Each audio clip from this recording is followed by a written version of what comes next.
Hello and welcome to Khelorama. आप सबको बेहद खुशामदीद। हम लोग एंड गेम में हैं इस वक्त ग्रुप स्टेजेस की of the FIFA world cup 2026।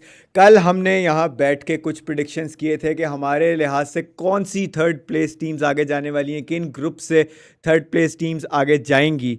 लेकिन कल कुछ ऐसा हुआ कि वो सब कुछ उथल पुथल होता नज़र आ रहा है, लेकिन कुछ हद तक जो है हमारी प्रिडिक्शंस ठीक भी हुई। इब्ने हनीफ साहब हमारे साथ मौजूद हैं हमेशा की तरह, और हंसते मुस्कुराते और नहायत खुशबाश यहाँ बैठे हैं आज। और आज मैं आपसे जानना चाहूँगा सर, आज आपका बड़ा ग्लो कर रहा है चेहरा, क्या राज है आपका?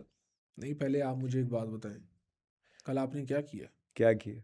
मतलब मैं थोड़ी देर के लिए क्यों, आपने मेरी मीम बना दी है। नहीं नहीं सर, वो हमारे प्यार का इजहार है, उसमें क्या है। जोकर प्यार का इजहार है। हाँ, नहीं ये हमें पता था ना कि आप आएंगे कल, तो बड़ा नूर होगा आपके चेहरे पे। हमने कहा हम एक पुरानी वाली रिकॉर्डिंग भी करके पुराने रख वाला जो लें। नूर के बगैर अनूर हुआ वो चेहरा वो दिखा दें, और फिर नूर वाला चेहरा दिखा दें। हाँ, हमने कहा जरा वो बिफोर एंड आफ्टर तो नजर आए। पता तो लगे ना कि भाई ट्रीटमेंट हुई हाँ, है। जबरदस्त जबरदस्त जी। सर क्या कहेंगे, कल मैचेस में क्या हुई? बाकी तो सारे रिजल्ट्स एज एक्सपेक्टेड गए, जो हमने एक्सपेक्टेशंस रखी हुई थी। एक मैच में जो है वो बड़ी गड़बड़ हो गई है, क्या कहेंगे आप उसको लेकर? सर उदल पुदल करके रख दिया साउथ अफ्रीका ने, और पहली बार हिस्ट्री में, वर्ल्ड कप हिस्ट्री में पहली बार जो है वो नॉकआउट स्टेज में चले गए हैं। कल उन्होंने साउथ कोरिया को हरा दिया। हम्म। और साउथ कोरिया जिनको हमने बहुत हाईली रेट किया हुआ था इस वर्ल्ड कप में, उनको अब बाकी सारी टीम्स को देखना पड़ेगा, फिर वो शायद जाएंगे। अभी उनका नहीं है, लेकिन साउथ अफ्रीका क्वालिफाई कर गया। अभी जो करंट स्टैंडिंग्स हैं उनके, जो थर्ड प्लेस पोजीशंस की, आई थिंक उसमें वो चौथे नंबर पे हैं। तो दे माइट, कौन? साउथ कोरिया वाले जो थर्ड प्लेस पोजीशंस है ना, हाँ हाँ हाँ, अच्छा अच्छा अच्छा थर्ड अच्छा। प्लेस टीम्स है मुख्तलिफ ग्रुप्स की। हम्म। तो वो टॉप 8 में, अभी टॉप 4 पे हैं। लेकिन मसला ये है कि अभी सिर्फ 3 ग्रुप्स में कंप्लीट फिक्सचर्स हुए हैं, अभी 9 ग्रुप्स रहते हैं।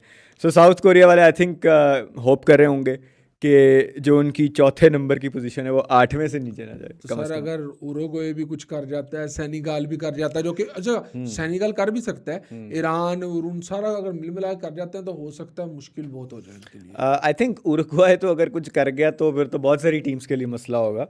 सिर्फ साउथ कोरिया के लिए नहीं, वो काफ़ी सारी टीमों के लिए मसला, स्पेन के लिए भी प्रॉब्लम क्रिएट कर सकता है उरुग्वे, अगर उरुग्वे जीत गया तो।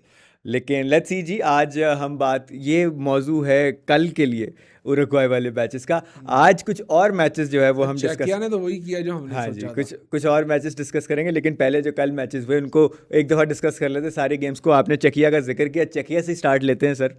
क्या क्या ये डिज़र्व करते थे इस स्टेज पे आना? कहीं कहीं ना कहीं जो बात हो रही थी लोअर क्वालिटी ऑपोजिशंस की, खासतौर पे यूएफए के प्रेसिडेंट बड़ी बात कर रहे थे। मेरा ख्याल है कि some of the worst performing teams have been from the UEFA confederation. चकिया इज़ वन ऑफ देम। हाँ, लेकिन मैं फिर भी एक चीज़ कहूँगा, जो कि मेरी आगे जाके प्रोडिक्शन भी होगी, हम्म। कि इस बार टॉप 4 में सारी यूरोपियन आएंगी दोबारा। अच्छा। ये मैं आपको आज बता रहा हूँ, मुझे ये लगता है कि हम्म। टॉप 4 दोबारा यूरोपियन होगी। और आफ्टर 2002 वर्ल्ड कप सिर्फ आपका एक टीम जीती है, ये साउथ हाँ अमेरिका, जी, हाँ जी, अर्जेंटीना, हाँ सारी जी, ही यूरोपियन हाँ जीत रही जी। हैं। तो मुझे ये लगता है कि इस बार भी टॉप 4 आपकी यूरोपियन हाँ है। हाँ। खैर मेरा इससे ख्याल मुख्तलिफ है, अभी लेकिन ये टीम्स हम का हम आगे ये अगली वीडियो में अगली बताएंगे। वीडियो में हम लोग अपनी ये वाली हम्म। प्रिडिक्शंस डिस्कस करेंगे। और देखते हैं कि हमारी प्रिडिक्शंस कितनी मुख्तलिफ होती हैं। लेकिन सर, मोरक्को और हेटी का मैच काफ़ी क्लोज गया, मतलब अनएक्सपेक्टेडली हेटी ने अच्छा परफॉर्म किया, they got their first goal at the world cups. और उसके अलावा जो है उन्होंने एक पॉइंट तक लीड भी किया मोरक्को को, फिर इवेंचुअली मोरक्को केम बैक और 4-2 उन्होंने गेम जीत ली। ब्राज़ील स्कॉटलैंड एज एक्सपेक्टेड ही गया वो गेम भी। इन दोनों गेम्स के बारे में भी ज़रा थोड़ी सी बात कर लेते हैं। सर देखिए, पहले उन्होंने लीड ली, मोरक्को ने बराबर किया हम्म। शफकीमी के गोल पर, फिर उन्होंने लीड ली, फिर बराबर किया, लेकिन जब 2-2 हुआ उसके बाद फिर संभलने नहीं दिया। और यही एक अच्छी टीम की निशानी होती है कि अगर उन डाउन एंड आउट है और वापस उनको आने का मौका मिलता तो फिर वो जाने नहीं देते। हम्म। और ब्राज़ील ने तो सर वही बात जो आज ये हम्म। आज हम पहले कर रहे थे, हाँ कि बहुत ही लो हो गया है हाँ। डिफेंडर्स का जो मेरिट है, लेवल है, हम्म। बहुत लो हो गया है। इतने डिफेंसिव एरर्स, इतने गोल कीपिंग एरर्स इस वर्ल्ड कप में अगर आप देखें, तो जो 2 गोल हैं तकरीबन वो डिफेंसिव एरर से हुए इवन हैं। जो डिसला हुआ गोल उनका वो विनीशियस जूनियर का, विनीशियस का हैट्रिक होती नहीं थी हाँ जी, उनकी। तो जो एक गोल था वो भी, वो बस एक थोड़े से उससे बचे कि वो एक फाउल हो गया, वरना वो भी एक बहुत मैसिव डिफेंसिव अच्छा, ब्लंडर वैसे था। मुझे वो 50-50 था वो। आई मीन वो कॉल डिफेंडर के हक में गई, जा सकती थी आइदर वे, लेकिन वो डिफेंडर के हक में गई, तो इट्स ओके, गलत डिसीजन नहीं कह सकते आप उसे।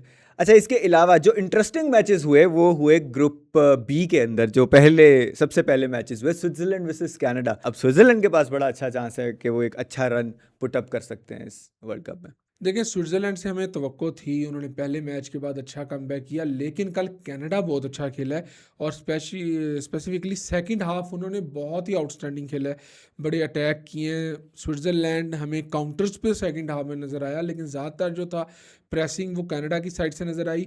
एक आध बार बॉल हेड पे आई भी, लेकिन वो अंदर कन्वर्ट नहीं हो सकी, एक बार बाहर चली गई, एक बार ऊपर से गुजर गई।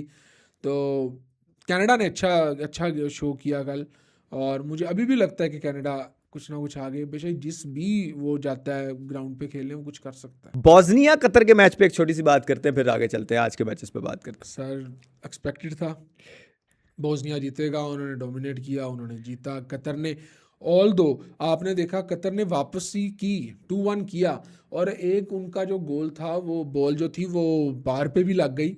अगर वो बार पे ना लगती, वैसे तो बोस्निया वालों की भी लगी, और वहां पे 2-2 हो जाता, तो शायद ये रिजल्ट ना होता, 3-2 ना होता, वहीं पे होल्ड हो जाती चीज, 3-1 ना होता, सॉरी, वहीं पे होल्ड हो जाती चीज, 2-2 भी जा सकता था वो बाहर पे लग गई। ठीक है, ज़बरदस्त जी, ज़बरदस्त। और आई थिंक बॉस्निया में Edin Dzeko at 40 years old still there, still a very important player for this Bosnian team. Although वो जो दूसरा गोल था वो ओन गोल था, लेकिन उन्होंने ही was there in the D, और उसके बाद उन्होंने यकीनी बनाया कि वो अंदर की तरफ एक दफ़ा शॉट तो लें, एक ट्राई तो करें, क्रॉस खिलाएं, और उसी से ही वो ओन गोल जो है वो इवेंचुअली बना।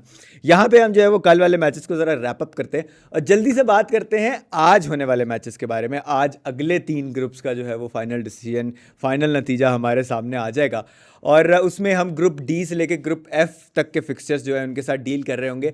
सबसे पहले जो है मैचेस स्टार्ट होंगे ग्रुप ई के अंदर, जहां मैच होगा सबसे पहले कोत दीवा का कुरासाओ के साथ, और उसके बाद उसी के साथ ही जो है वो जर्मनी और एक्वाडोर भी एक दूसरे के खिलाफ मद्दे मुकाबिल होंगे। तो इन दोनों गेम्स को कैसे देखेंगे इब्ने हनीफ साहब आप, और क्या एक्सपेक्टेशंस जो है वो रखी जा सकती हैं इस इन गेम से?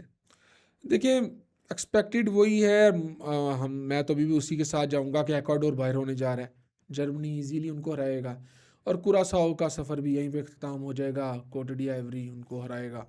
तो बस यही 2 टीमें जाएंगी, और हमें कोई तीसरी टीम इस ग्रुप से नज़र नहीं आएगी। अब ये ना हो जाए कि साउथ अफ्रीका वाले मैच की तरह कोई मोर्चा हो जाए। हाँ, ये तो हो सकता है, लेकिन आई थिंक सबसे ज़्यादा इंटरेस्टिंग 2 मैचेस जो हैं वो आज जो होंगे, एक होगा ग्रुप एफ में और एक होगा ग्रुप डी के अंदर। ग्रुप एफ के अंदर जो मुकाबले हैं, जो रात को 4 बजे या सुबह 4 बजे, आप जिस रूटीन पे कायम व दायम है उसके हवाले से, सुबह 4 बजे पाकिस्तानी वक्त के हिसाब से ये मैच खेला जाएगा, जापान वर्सेस स्वीडन। और इस मैच पे बहुत कुछ डिपेंड कर रहा है। I am backing the Asian teams. कल रात एक एशियन टीम ने बहुत बुरी परफॉर्मेंस दी, I mean that's the best way to put it. लेकिन जापान से जो है वो बहुत ज़्यादा एक्सपेक्टेशंस हैं, और मुझे लग रहा है कि जापान ये मैच जीतेगा। दूसरा गेम इसी ग्रुप में नीदरलैंड्स और तुनीसिया के बीच में। तुनीसिया ने बहुत ही वीक परफॉर्मेंसेस दी हैं दोनों अभी तक इस गेम में, और I don't see anything else coming from Tunisia in this game, और वो नीदरलैंड से एक बहुत ही बड़े मार्जिन से हारेंगे। आप कैसे देख रहे हैं इन दोनों गेम्स को? मेरी भी राय यही है कि सेम नेदरलैंड पहले वाले पे इस पे हाँ। कि नेदरलैंड बहुत आराम से हरा देगा। स्वीडन के मैच में मुझे अभी भी लगता है कि स्वीडन कम बैक कर सकता है, और शायद ये योकेरेश की वजह से थोड़ा सा मेरा रुझान है उस तरफ। आपका तो बिल्कुल नहीं है, क्योंकि आप चाहते थे लेवेंडोव्स्की आए। नहीं, लेवेंडोव्स्की के अलावा भी I think in Italy general आ सकता था। आई थिंक कोई भी और टीम आ सकती थी, लेकिन आप ये देखें कि कोई टीम्स हैं, इटली ने बहुत बुरा परफॉर्म किया अपने क्वालिफिकेशन साइकिल में, they should have qualified directly, लेकिन Norway probably is in their best moment in footballing history. उनके पास उनकी सबसे तगड़ी टीम है। और उसके अलावा भी अगर हम देखें तो इटली जो है वो एटलीस्ट उन्होंने वो सेकंड फिनिश किया था अपने ग्रुप में, वो प्ले ऑफ फाइनल्स तक पहुँचे। इसी तरह पोलैंड प्ले ऑफ फाइनल्स तक पहुँची। Sweden, I mean I don't get it. I mean, again, इसमें स्वीडन वालों का कोई कसूर नहीं है. It's the way that the UEFA has set it up. तो they are here because that's how the system is made. लेकिन let's see क्या बनता है इस गेम के अंदर. और final games of the day, सबसे अच्छा मैच, सबसे ज़्यादा एक्साइटिंग मैच जिसको देखने के लिए मैं बहुत बुरे तरीके से बेताब हूँ, वो सुबह 7 बजे है वो गेम. और ये होंगे ग्रुप डी के गेम्स, पैराग्वे वर्सेस ऑस्ट्रेलिया, और दूसरी गेम जो है वो यूएसए वर्सेस तुर्की है, जो कि आई मीन कोई नहीं देखने वाला वो game, honestly speaking. Maybe USA fans जो है वही देखेंगे इस गेम को. I don't think so even Turkish fans would want to watch that game. लेकिन आप इस ग्रुप के मैचेस को कैसे देखेंगे? देखें, ये जो है दूसरे मैच पे तो क्या ही बात करें. यूएसए पे बस इज्जत के लिए खेलेंगे, अपनी सेल्फ रिस्पेक्ट के लिए शायद आप बस खेलें. तो तुर्की वाले, पैराग्वे ऑस्ट्रेलिया का मैच अच्छा होगा, इंटरेस्टिंग मैच हो सकता है. मुझे लगता है कि पैराग्वे की पिछली जीत के बाद पैराग्वे को एज होगा इस मैच में, और पैराग्वे क्रूज करेगा इस मैच में. और मेरा यही ख्याल है कि ये मैच ड्रॉ होगा, एक बोरिंग किस्म का 0-0 या 1-1 टाइप का एक मैच होगा. बहुत ही ज़्यादा केजी रफ किस्म का प्ले होगा, और लेट्स सी क्या बनता है. लेकिन आई थिंक ये एक मैसिव ड्रॉ होगा दोनों टीम्स के लिए, विच विल इंश्योर कि दोनों टीम्स जो है वो क्वालिफाई कर जाएंगी आगे. नहीं करेंगी दोनों मुझे लगता है, लेकिन पैराग्वे जीतेगा ये मैच.